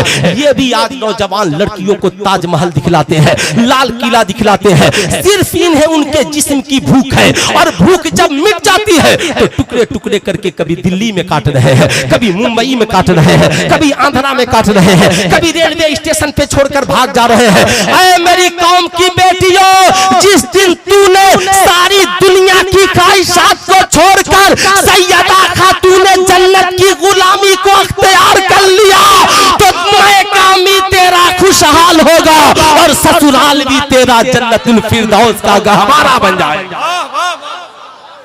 नारे तकबीर, नारे रिसालत, हजरत अल्लामा मुफ्ती सुल्तान रज़ा साहब कुल्ला। वाह वाह। आप कहेंगे मौलाना क्यों? मैं कहना चाहूंगा, वजह जानते हैं हमारी कौम की हालत ये क्यों हुई? उसकी वजह सिर्फ एक है, हम मदरसों का हिसाब लेते रहे। मौलवी ने ये किया, मदरसे ने ये किया, दारुल उलूम ने ये किया, मगर आपने कभी स्कूलों का हिसाब लिया? आपने कभी कॉलेजों का हिसाब लिया? आपने स्कूल में कभी जाकर पूछा मेरा बेटा आवारा नहीं था, स्कूल में आकर आवारा कैसे हो गया? आपने कभी कॉलेज में जाकर पूछा मेरी बेटी तो दुपट्टा ओढ़ती थी, कॉलेज में आने के बाद सर से दुपट्टा कैसे उतर गया? अरे मेरा बेटा ये तो सामने बोलने में डरता था, ये कॉलेज में आने के बाद तमचे और बंदूक कैसे चलाने लगा? मेरी बेटी तो बड़ी शरीफ थी, कॉलेज में आकर आवारागर्दी की शिकार कैसे हो गई? कॉलेज का प्रिंसिपल कहेगा बूढ़े मियाँ कॉलेज के बाहर चले जाओ, हम किताबें पढ़ाने आए हैं, संस्कार और किरदार पढ़ाने नहीं आए। मगर कसम खुदा की जब हमारी कौम का कोई बच्चा किसी दीनी इदारे में पढ़ने के लिए जाता है, हमारा आलिम उसे कुरान भी पढ़ाता है, साथ में नबी का किरदार भी पढ़ाता है। जब हमारी कौम की कोई बच्ची किसी मदरसे में पढ़ने चली जाती है, हमारी आलिमा उसे कुरान भी पढ़ाती है, साथ में सैयदा खातूने जन्नत का किरदार भी पढ़ाती है, किरदार भी पढ़ाती है। अब आप कहेंगे मौलाना फिर किया जाए, फिर किया जाए? हजरत कहेंगे सुल्तान रज़ा तो क्या सबको आलिम बना दिया जाए? मैं कहूंगा ना ना ना, सबको हाफिज बना दिया जाए? ना ना ना, सबको हाफिज आलिम मत बनाइए, लेकिन बचाना सबको जरूरी है। बचाना, अरे डॉक्टर भी है तो हमारा है, अगर नाच देगा तो हमारी बेइज्जती है कि नहीं है? जाहिर सी बात है, जानते हैं। इसलिए याद रखिएगा ये मैट्रिक एक डिग्री है, और मैं इसलिए बोल रहा हूँ, मैं मौलवी भी हूँ और टीचर भी, समझ रहे हैं ना? इसलिए खूब याद रखिएगा, इसलिए मेरा तल्ख तजर्बा है एकदम खूब, इसे जिंदगी में याद रखें। अल्लाह अकबर, ये मैट्रिक एक डिग्री है, यही वजह है लाखों बच्चे मैट्रिक करते हैं मगर समाज में कोई इनकलाब नहीं आता। इंटर एक डिग्री है, करोड़ों बच्चे इंटर पास करते हैं मगर समाज में कोई इनकलाब नहीं आता। बीए एक डिग्री है, बीएड एक डिग्री है, डीएलएड एक डिग्री है, यानी डिग्री है तो आपको उस जगह पे रखा जाएगा, अगर डिग्री नहीं है तो आप उस जगह पे फिट नहीं बैठ सकते। मगर याद रखिएगा ये डिग्रियां सिर्फ नौकरियों के लिए है। इन डिग्रियों से आप इंसान, समाज का अच्छा इंसान नहीं बन सकते। यही वजह है डॉक्टर शराबी हो गया, इंजीनियर जुआरी हो गया, बीएड पढ़ने वाला,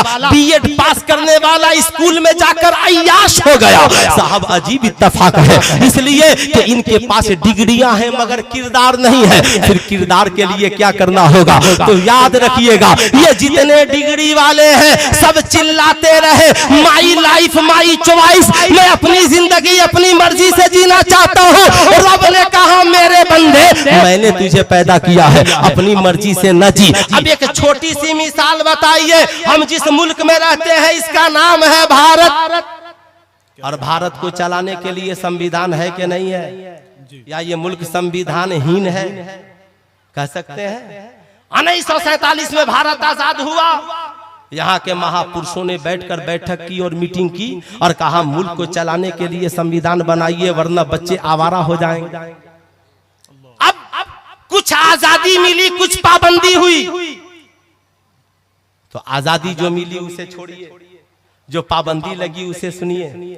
क्या पाबंदी लगी? रिश्वत कोई नहीं लेगा, जहेज कोई नहीं मांगेगा, सुनिएगा, बलात्कार कोई नहीं कर सकता, कोई किसी का मर्डर नहीं कर सकता, कोई किसी की जमीन जायदाद नहीं हड़प सकता।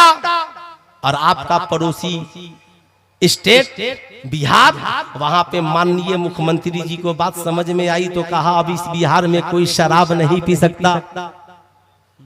कम से कम पूरे भारत ने ये माना कि चलो सब पिए मगर गाड़ी चलाने वाला ड्राइवर मत पिए वरना गाड़ी में बैठने वालों की जान चली जाएगी।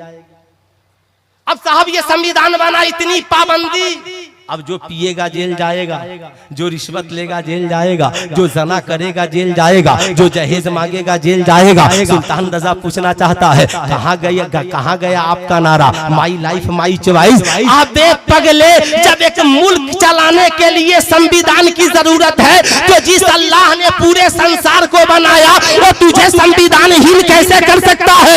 याद रखना, पूरे एक मुल्क को चलाने के लिए जो संविधान बना वो भारत का संविधान है, और जो पूरी दुनिया को चलाने के लिए संविधान के जिस किताब को वजूद अल्लाह ने बख्शी उस किताब का नाम कुरान अजीम है, उस किताब को कुरान मुकद्दस कहते हैं। साहब भारत के संविधान ने आज कहा रिश्वत लेना हराम है, आमिना के लाल ने 1450 बरस पहले कहा और राशि वल मुर्तशी के लह माफी नार, रिश्वत लेने वाले और देने वाले दोनों जहन्नम में जाएंगे। कुल फी है मा इस्मुन कबीर। ऐ महबूब, आपके मानने वाले आपसे पूछते हैं शराब और जुआ के बारे में तो बता दीजिए कि दोनों में बड़ा गुनाह है। ला तकरबु ज़ना, कभी ज़ना के करीब ना जाना। इस्लाम में सूद हराम है, जुआ हराम है, मुतालबे जहेज हराम है। संविधान आज बना, इस्लाम ने 1450 बरस पहले बयान कर दिया।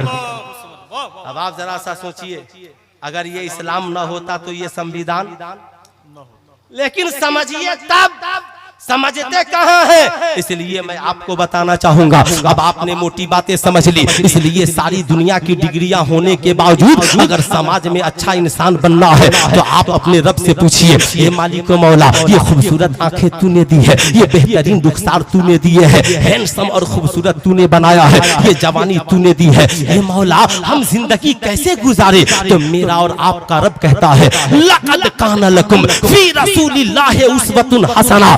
मेरे बंदे ये न कहना माई लाइफ माई चॉइस, मैं अपनी जिंदगी अपनी मर्जी से गुजारना चाहता हूँ, बल्कि हकीकत ये है जिंदगी तुम्हारी हो और सीरत मुस्तफा जाने रहमत की हो, आंखें तुम्हारी हो, हया रसूलुल्लाह की हो, और याद रखना जीना तेरा हो मगर तरीका आमिना के लाल का। देखे साहब, तरीका आमिना के लाल का हो। फिर देखें आपकी जिंदगी में इनकलाब, अब बचाना सबको है, डॉक्टर है उसे भी बचाना है, इंजीनियर है उसे भी बचाना है, बेटी है उसे भी बचाना है, बेटा है उसे भी बचाना है। आप कहेंगे मौलाना तो फिर करना क्या होगा?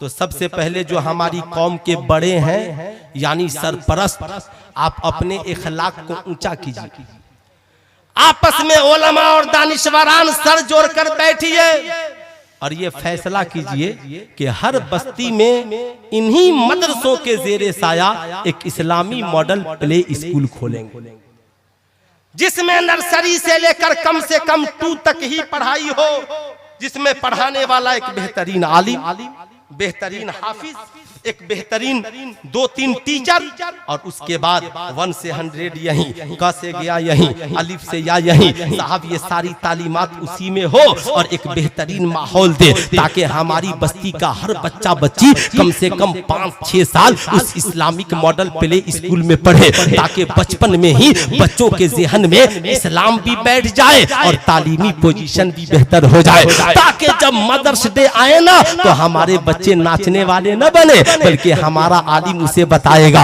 ऐ मेरे स्कूल में पढ़ने वाले बच्चे और बच्चियों, आज मदर्स डे है, मगर याद रखना, मालूम है मदर्स डे का माना क्या होता है? बच्चे कहेंगे हजरत बता दीजिए। कहा याद रखना, जो माँ तुम्हें हर रोज यहाँ छोड़ने आती है, तेरी जन्नत उसी माँ के कदमों के नीचे है, तेरा बाप तेरी जन्नत का दरवाजा है। अल्लाह अकबर। अब साहब हमारा आलिम फिर बताएगा, ऐ मेरी कौम, मेरे स्कूल के बच्चों, ये देखो शराब की बोतल है, मालूम है इस्लाम में शराब पीना हराम है, इस्लाम में नशा हराम है, चरस अफीम गांजा न पीना। ये शराब इसलिए हराम है कि इसमें नशा है, और हर नशा वाली चीज हराम है, याद रखना। लेकिन आप याद रखिएगा, सिगरेट पीना हराम नहीं, मगर ऐब जरूर है, याद रखिएगा, ये ऐबदार जरूर है। अल्लाह अकबर। जब हमारा आलिम बचपन में बताएगा ना शराब पीना हराम है, बच्चे पूछेंगे हजरत क्यों? कहा शराब पीने से अक्ल खत्म हो जाती है। अब जब ये बच्चा यहाँ से पढ़ करके कॉलेज में जाएगा,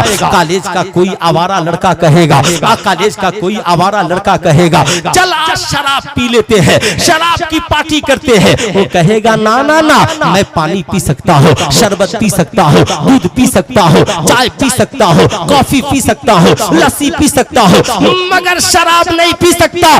कहेगा क्यों? वो कहेगा इसलिए कि बचपन में मौलवी साहब में पढ़ाया था शराब पीना हराम है, शराब पीना इस्लाम के खिलाफ है। वो कहेगा तुझे मेरी दोस्ती का वास्ता, वो कहेगा तू मेरा दोस्त बाद में है, मैं अपने नबी का गुलाम पहले हूँ, इसलिए मैं दोस्ती तो तोड़ सकता हूँ, मगर शराब। हाथ उठाए कितने नौजवान हैं जो आज के बाद जिंदगी में कभी शराब, कितने नौजवान हैं जरा हाथ उठाए तो जरा एक बार हाथ उठा करके दिखलाएं। मुस्कुरा रहे हैं, मुस्कुरा रहे हैं। इरादा नेक बनाइए, जिंदगी को बाइखलाक बनाइए, और याद रखिए शबे बरात की रात में जो लोग दायमी शराबी हैं, उनकी बख्शिशो मगफिरत उस वक्त तक नहीं होगी जब तक के शराब पीने से तौबा नहीं कर ले। इसलिए आइए हम सब वादा करते हैं, इंशाअल्लाह आज के बाद जिंदगी में न कभी शराब पिएंगे, न किसी को शराब पिलाएंगे। कितने नौजवान इस पे अमल करेंगे? जरा हाथ उठाइए तो 4, 10, 20 नौजवान। माशाअल्लाह माशाअल्लाह, सब देखकर एक दूसरे को मुस्कुरा रहे हैं, इसलिए कि जलसा आपने कराया है। मेरी बात का बुरा ना मानिएगा। अब साहब हमारे आलिम साहब ने जो ही डॉटर्स डे, चूंकि इंडिया में डे बहुत है, mothers day, fathers day, children day, teachers day, daughters day, इतने डे हैं कि 365 दिन कम पड़ जाएंगे, कम पड़ जाएंगे, इतने डे हैं, है ना, कम पड़ जाएंगे। मगर हमारे आलिम साहब ने कहा, ए बेटी आज चिल्ड्रंस डे है, मैं तुझे कुछ बताना चाहता हूँ। बेटियों ने कहा सर बताइए ना। आलिम साहब ने कहा बेटियों, इस्लाम हया की बात करता है, अल हयाउ शोबतुम मिनल ईमान, हया ईमान का हिस्सा है। बेटी आंखों में हया, सर पर हया। अल्लाह अकबर। ऐ मेरी कौम का नौजवान, आलिम साहब ने बताया बेटी हया ये है इंसान जहाँ रहे हया के दामन में छिपा रहे, और बेटी सर से जो ये दुपट्टा है ना, ये कभी सरकने ना पाए, ये कभी खिसकने ना पाए। इंसान कितना हूँ तालीम याफ्ता हो जाए, मगर हया की चादर उतर जाए तो इंसान बेकिरदार हो जाता है, बेवकत हो जाता है। अब साहब ये कौम की शहजादी है, अब जब यहाँ से पढ़कर गई है ना, कॉलेज की सहेलियों ने उससे कहा है तुम ओल्ड मॉडल हो, पुराने ख्याल की लड़की हो, तुम कॉलेज में ये हिजाब और निकाब लेकर के आ जाती हो। उसे बड़ा अफसोस हुआ, आंखों में आंसुओं के कतरे लेकर के आई। घर आई, आने के बाद बूढ़े बाप से कहा, बूढ़े बाप ने कहा बेटी फिर? कहा आलिम साहब ने जवाब बताया था। बाप ने कहा बेटी आलिम साहब की तरह तो मैं आलिम नहीं हूँ कि मैं तुझे करोड़ों जवाब दूं, मगर ये मेरी बेटी कल जाना तो अपनी सहेलियों को जवाब जरूर देना, ए मेरी बेटी अपने इल्म के एतबार से जवाब देना, मगर तेरा बाप तुझे एक जवाब देना चाहता है। बेटी ने कहा बाहुजूर जवाब दीजिए। बाप ने आहिस्ता से जेब से मिठाई के एक मिठाई के टुकड़े को निकाला और कहा बेटी ये क्या है? कहा अब्बा हुजूर ये टॉफी है। बेटी बगल में बैठी है। बाप ने आहिस्ता से प्लास्टिक के कवर को निकाला और मिठाई को अलग रख दिया। बेटी से कहा बेटी से गुफ्तगू करने लगा और थोड़ी देर गुजरे हैं कि चींटियां आकर मिठाई पे बैठ गई, मक्खियां आकर मिठाई पे बैठ गई। बाप ने पूछा बेटी क्या हुआ? कहा अब्बा हुजूर मामला समझ गई। जब तक मिठाई पर्दे में थी चींटियां इसके करीब नहीं थी, मक्खियां इसके जिस्म पर नहीं थी, कीड़े मकोड़े इसके पास नहीं थे, लेकिन जो ही ये मिठाई पे पर्दा हुई चींटियां इसके जिस्म पर आ गई है, कीड़े मकोड़े इसके जिस्म पर आ गए हैं। कहा ए बेटी ठीक यही हाल बेटियों का है। जब तक बेटियां पर्दे में रहेंगी कोई आवारा भेड़िया उनके ऊपर नजरें नहीं डालेगा, कोई आवारा कुत्ता उसकी तरफ देखने की कोशिश नहीं करेगा। समझ जाएगा ये किसी बाइज्जत घराने की लड़की है, ये किसी बाबाकार घराने की बहू बेटी है, इसके ऊपर नजर डालना वरना जिंदगी बर्बाद हो जाएगी। ऐ मेरी कौम की शहजादियों, पर्दे में रहना सीखो, पर्दे में रहोगी दुनिया में भी भलाई है और आखिरत में भी भलाई है। इसलिए साहब जब हमारे बच्चे स्कूल के साथ मदरसे की तालीम भी उनकी होगी, 5-6 साल जब यहाँ पढ़ेंगे फिर स्कूल में जाएंगे, नमाजी भी होंगे साहब, शराब नहीं पिएंगे, जुआ से दूर रहेंगे, इनकी जिंदगी में क्वालिटी आएगी। वरना याद रखिएगा आज हमने भी अपनी जिम्मेदारियां छोड़ दी है। आप बाप हैं तो जिम्मेदार बनिए, आपको जिम्मेदार बनना होगा। और मेरी एक गुजारिश आपसे है, एक बात याद रखिए, आप लोग जलसे में बहुत पैसा खर्च करते हैं, सुभान अल्लाह कीजिए, मगर एक बात आज लकीर बांध लीजिए, मेरी तरह 1 करोड़ आलिम आप बुला लीजिए, 100 घंटे तकरीर सुन लीजिए, आपकी जिंदगी में इनकलाब नहीं आएगा। आप कहेंगे मौलाना कैसे? मैं कहूंगा हाँ नहीं आएगा। आप कहेंगे क्यों? मैं कहना चाहूंगा याद रखिएगा सिर्फ मेरी तकरीर से इनकलाब नहीं आएगा, आपकी जिंदगी में इनकलाब तब आएगा जब आपके इलाके के जो ये उलमा है ना, इनका आप सही इस्तेमाल कीजिए, इनका आप सही इस्तेमाल कीजिए। आप कहेंगे इनका सही इस्तेमाल कैसे करें? तो साहब जब आपके यहाँ छुट्टी का दिन हो ना, संडे का दिन छुट्टी का दिन आए तो आप किसी अपने इलाके के अच्छे आलिम को घर पे बुलाइए, उन्हें 10-15 मिनट के लिए बुलाइए, बाकी किसी को नहीं। अब साहब औरतों को भी पर्दे में बैठाइए, आप भी बैठिए, चाय पिलाइए, कहिए हुजूर आज मैंने आपको इसलिए बुलाया ताकि हमें कुछ दीन सिखा दीजिए, क्या कहने, वाह वाह। दीन सिखला दीजिए। ये सिर्फ जलसे में आप सुनकर दीन नहीं सीखिएगा। अभी मेरी तकरीर होगी और फिर जब मोहम्मद अली फैजी साहब की आवाज गूंजेगी ना तो मेरी सारी तकरीर का सुहाहा हो जाएगा। जाहिर सी बात है भूल जाएंगे आप, लेकिन मैं आपसे कहना चाहूंगा नहीं, आप बोले हजरत मर्दों को भी वजू करना सिखला दे, औरतों को भी वजू करना सिखला दे। फिर अगला संडे आए आलिम साहब को बुलाए, हजरत आज औरतों को भी नमाज पढ़ना, हमें भी नमाज पढ़ना। फिर छुट्टी के दिन में बुलाइए और जब रुखसत कीजिए ना तो जरा सा मुसाफा भी कर लीजिए, इसलिए मुसाफा कर लीजिए। आलिम है ना साहब, उन्होंने वक्त दिया है ना साहब, जाहिर सी बात है जब वो खुश होंगे तो अल्हम्दुलिल्लाह हमारी जिंदगी में खुशहाली आएगी, उनकी दुआओं से हमारी जिंदगी में तब्दीली आएगी। आज बड़ा अफसोस होता है डॉक्टर के चैम्बर में बैठकर आप वकालत की बात नहीं कर सकते, वकील के चैम्बर में बैठकर डॉक्टर की बात नहीं कर सकते, मगर जब लोग उलमा के पास आते हैं तो कोई दीन की बात नहीं करता, सारे लोग सारी दुनिया की बातें करते हैं। इसलिए जब आलिम की बारगाह में आइए दीन की बात कीजिए। यही वजह है आज हमारे यहाँ क्या पोजीशन है, आपने देखा होगा हमारी कौम के नौजवान लड़के साहब आज नमाजों से दूर है, लड़कियां नमाजों से दूर है। आखिर उसकी वजह क्या है? आज छोटे छोटे बच्चों को ये तो याद है मछली जल की रानी है और जीवन उसका पानी है। मैंने एक बच्चे से पूछा ये बताओ मछली का पानी से कैसा रिश्ता है? कहा मौलाना साहब नहीं मालूम, मछली को पानी से अलग कर दीजिए तो मछली मर जाएगी, मछली को जिंदा रहना है तो पानी में रहना पड़ेगा। मैंने कहा अफसोस है हमारी कौम का हर बच्चा बच्ची जान गया कि मछली को जिंदा रहने के लिए पानी में रहना पड़ेगा, मगर आज से कई 100 वर्ष पहले हमारे बुजुर्गों ने ऐलान फरमाया अल मोमिनो फिल मस्जिद कसमको फिल मा, मोमिन का रिश्ता मस्जिद से ऐसे है जैसे मछली का रिश्ता पानी से है। मछली पानी के बगैर जिंदा नहीं रह सकती और मोमिन मस्जिद के बगैर जिंदा नहीं रह सकती।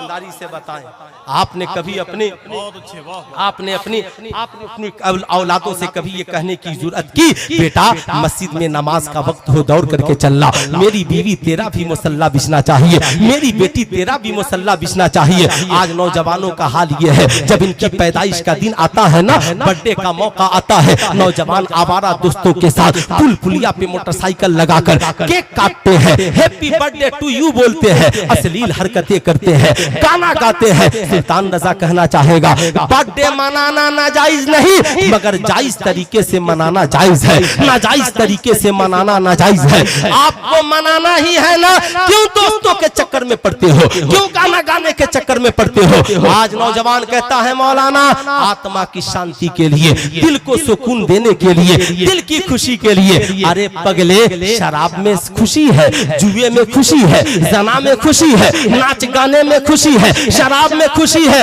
नहीं, वहाँ सिवाय टेंशन के कुछ नहीं है। मैंने एक बहुत बड़े व्यापारी से पूछा, साहब आपको तो कोई कमी नहीं, मगर आप शराब क्यों पीते हैं? कहा माशाल्लाह, जानते हैं नहीं मालूम, हम लोग दिन भर बिजनेस करके थक जाते हैं। एक रात मैंने अपने दिल्ली के पार्टनर से पूछा, यार बड़ा टेंशन रहता है, क्या करूं? माशाल्लाह उसके गैर मुस्लिम पार्टनर ने कहा शराब पी ले, ताकि कम से कम रात को बेहोशी के नींद सो जाए, कोई फिक्र नहीं हो, और सुबह को तू फिर टेंशन फ्री हो जाए। मैंने कहा टेंशन फ्री हुआ? कहा नहीं हुआ, अब तो पहले से ज्यादा टेंशन बन गया। पहले सिर्फ बिजनेसमैन कहते थे, अब लोग हमें शराबी भी कहने लगे हैं, यानी टेंशन बढ़ गया। गलत काम में याद रखिएगा, आप याद रखें कितना हूं गलत काम कीजिएगा, टेंशन फ्री नहीं होइएगा। आज सबसे ज्यादा डिप्रेशन की दवाइयां बिक रही है। सुल्तान रजा कहना चाहेगा आपके दिल को सुकून शराब खाने में नहीं है, जुआ खाने में नहीं है, नाच गाने में नहीं है। अल्लाह कुरान में फरमाता है अला बिज़िक्रिल्लाहि तत्मइन्नुल कुलूब, दिल को सुकून तो खुदा की याद में है, यानी खुदा की याद में दिल को सुकून है। अल्लाह ने ये नहीं कहा कि मस्जिद में दिल को सुकून है, मदरसे में दिल को सुकून है, खानकाह में दिल को सुकून है। मस्जिद का जिक्र हम इसलिए करते हैं कि मस्जिद में खुदा का जिक्र है, मदरसे का जिक्र इसलिए करते हैं मदरसे में खुदा की याद है, खानकाह का जिक्र इसलिए करते हैं खानकाह में खुदा की याद है। इसलिए जब दिमाग में टेंशन आए ना, तो बावजू होकर खुदा की याद में लग जाइए, दिल को भी सुकून मिलेगा, दुनिया भी हसीन और आखिरत भी हसीन है ना। कितने लोग खुदा को याद करेंगे? जरा हाथ उठाकर बोले, कितने लोग? सब याद करेंगे। माशाअल्लाह बड़े अच्छे लोग हैं। खुदा को याद करिए और हमेशा मुस्कुराता हुआ चेहरा रखिए। घर जाइएगा ना, टेंशन वाला चेहरा लेकर के मत जाइएगा। सैयदा दाई हलीमा से पूछिए, कहती है मैं बहुत टेंशन में थी, मेरे घर में बड़ी गरीबी थी, सीने का दूध खुश्क हो चुका था, मेरे एक बच्चे का पेट नहीं भर पाता था, घर में चिराग जलाने के लिए तेल तक नहीं था, बड़ी गरीबी थी, सारे अमीर बच्चे दूसरी दाया लेकर जा चुकी थी, बड़ी टेंशन में थी। मगर जब मैं आका से मिलने के लिए गई और आका ने मुझे देखा, मुस्कुरा दिया, देखकर मुस्कुरा दिया।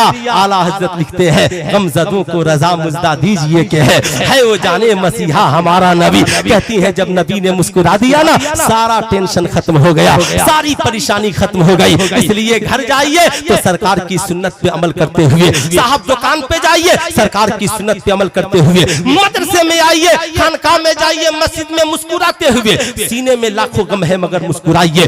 आप दिन भर बिजनेस में थक जाते हैं, ड्यूटी में थक जाते हैं, शाम को फ्री होइए, बावजू होइए, लबों पे इस्माइल लाइए, यानी इस्माइली चेहरा बनाइए, कुछ तोहफा लीजिए, घर में जाइए, मुरझाया हुआ चेहरा लेकर जाइएगा। माँ दिल की बात नहीं कह पाएगी, बाप दिल का बात नहीं कह पाएगा, बीवी दिल की बात नहीं कह पाएगी, बच्चे दिल के बात नहीं कह पाएंगे, कहेंगे बड़ा टेंशन में है, कह दोगे और टेंशन बढ़ जाएगा, यानी उनके दिल के जज्बात दिल में रह जाते हैं। मगर जब हंसते हुए जाइएगा, माशाअल्लाह, नारे रिसालत हुजूर गाजी मिल्लत अल्लामा गुलाम रसूल बलियावी साहब क़िबला मसलके आला हजरत जलसे दस्तारबंदी, जलसे दस्तारबंदी फैजान सरकार गरीब नवाज आमदे हुजूर गाजी मिल्लत अल्लामा गुलाम रसूल बलियावी साहब क़िबला माशाअल्लाह। नारे तकबीर, नारे रिसालत। माशाअल्लाह आप अपने माथे की निगाहों से देख रहे हैं हुजूर गाजी मिल्लत हजरत अल्लामा गुलाम रसूल साहब क़िबला बलियावी, माशाअल्लाह। हाँ खत्म, अरे खत्म हजरत, समेटने की क्या बात है, आप सुभान अल्लाह। है ना, तो पहले ही से तकरीर खत्म है ना, माशाल्लाह, है ना, टेंशन नहीं ले। अच्छा ये बताइए, बेटा बाप के सामने बोलता है क्या?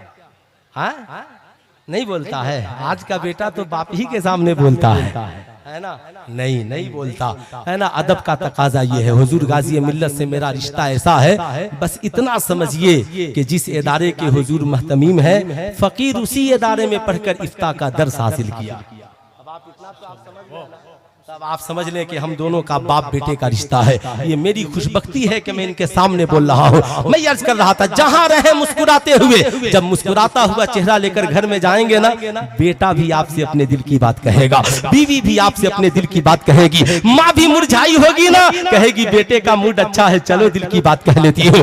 अरे दुनिया के सामने क्या रोना, सबको खुद जलते हुए खुश रखो और जमाना सो जाए, मुसल्ला बिछा कर खुदा की बारगाह में रोने लगो। मौला तू जानता है मेरे बिजनेस के हालात सही नहीं है, मेरी जिंदगी के अयाम सही नहीं है, मौला मेरे हालात को ठीक कर दे ताकि मेरी माँ के लबों पे मुस्कुराहट रहे, मेरे बाप की जिंदगी में खुशी रहे, मेरी बीवी बच्चों की जिंदगी में खुशी रहे। इंशाअल्लाह खुद जलकर दूसरों को खुश रखे, आपकी पूरी जिंदगी खुशी में बदल जाएगी। आखिरी पैगाम, बस आखिरी बात मैं अर्ज कर रहा था, नौजवान क्या करते हैं, माँ बाप को छोड़कर, भाई बहन को छोड़कर पुल पुलिया पे आवारा नौजवानों के साथ अपनी बर्थडे पार्टी से सेलिब्रेट करते हैं। ऐ नौजवान, तुझको गुनाह के अलावा क्या मिलता है? इसलिए आज के इस अजीमुशान जलसे से पैगाम लेकर के जा, ऐ मेरी कौम का नौजवान, आज के बाद जब तेरी पैदाइश का दिन आए, सबसे पहले अल्लाह ने जो कुछ भी तुझे अता किया है, अपनी हैसियत के मुताबिक माँ के लिए खूबसूरत तोहफा खरीदना, अपने वालिद के लिए लेना, घर वालों के लिए कुछ मिठाइयाँ लेकर घर जाना और पहला तोहफा अपनी माँ के आंचल में रख देना, माँ की गोद में पेश करना। माँ पूछेगी बेटा क्या है? कहा अम्मा आपके लिए ये तोहफा है। माँ कहेगी बेटा बुढ़ापे में तोहफा, अम्मा भूल गई, आज ही के दिन तो वो दिन है जिस दिन मैं तेरी गोद में जन्म लिया था। माँ सबसे पहले मेरे मुंह में दूध का निवाला तूने डाला था, मेरी माँ सबसे पहले मुस्कुराकर तूने मेरी जानिब देखा था और मेरे वालिद साहब ने पूरी जिंदगी की कमाई मेरे लिए कुर्बान कर दी। माँ मैंने सुना है हुजूर गाजी मिल्लत तकरीर कर रहे थे, औलाद की हक में किसी की दुआ कबूल हो ना हो, मगर माँ बाप की दुआएं औलाद के हक में जरूर कबूल होती है। ए मेरी माँ तू दुआ कर दे ताकि मेरी जिंदगी में इनकलाब आ जाए। कितने नौजवान ऐसा करेंगे? कितने नौजवान करेंगे? जरा हाथ उठाकर बताएं। सारे नौजवान करेंगे ना? माँ बाप का अदब, माँ बाप का रिस्पेक्ट। और आपसे भी गुजारिश है आप अपने आलिमों का सही इस्तेमाल करें, नहीं करेंगे ना औलादें बेहया हो जाएंगी। याद रखिएगा, औलादों की वजह से इंसान बुढ़ापे में खुशहाल नहीं होता। औलादें सबके पास है, बल्कि तरबियत की वजह से इंसान बुढ़ापे में खुशहाल होता है। अगर आपकी औलादों की सही वक्त में सही तरबियत हो गई, आपका बेटा जवान होकर ये कहेगा मेरी माँ मेरी जन्नत है और मेरा बाप मेरी जन्नत का दरवाजा है। मगर उसके लिए जरूरी है आप अपने बच्चों को सही तालीम की जानिब ले जाएं, उलमाए किराम की कदर करें, मदारिस को मजबूत करें, एजुकेशन पॉइंट को खूब से खूब मजबूत करें। ये पैगाम दे कि सरकार गौसे आजम भूखे प्यासे रहकर दुनिया के अपने जमाने में सबसे बड़े आलिम बने, हम उनके गुलाम। बड़े सबसे बड़े आलिम नहीं बन सकते, कम से कम अपनी बस्ती के तो बड़े आलिम बन सकते हैं, अपने इलाके के IPS अफसर बन सकते हैं, अपने इलाके और समाज के अच्छे डॉक्टर और वकील बन सकते हैं। आला हजरत ने कहा तेरे गुलामों का नक्शे कदम है राहे खुदा, वो क्या बहक सके जो ये सुराग लेकर चले। आप चाहते हैं समाज में आपकी इज्जत हो, कुरान कहता है उतुल इल्म दर्जात, इल्म हासिल करो, खुदा तेरे रुतबे को बढ़ा देगा। जिंदगी बाकी मुलाकात बाकी। पूरा मजमा मिलकर पढ़ लीजिए अस्तगफिरुल्लाह रब्बी मिन कुल्ली ज़ंबी व अतूबु इलैहि। पढ़ लीजिए ला इलाहा इल्लल्लाह मुहम्मदुर रसूलुल्लाह।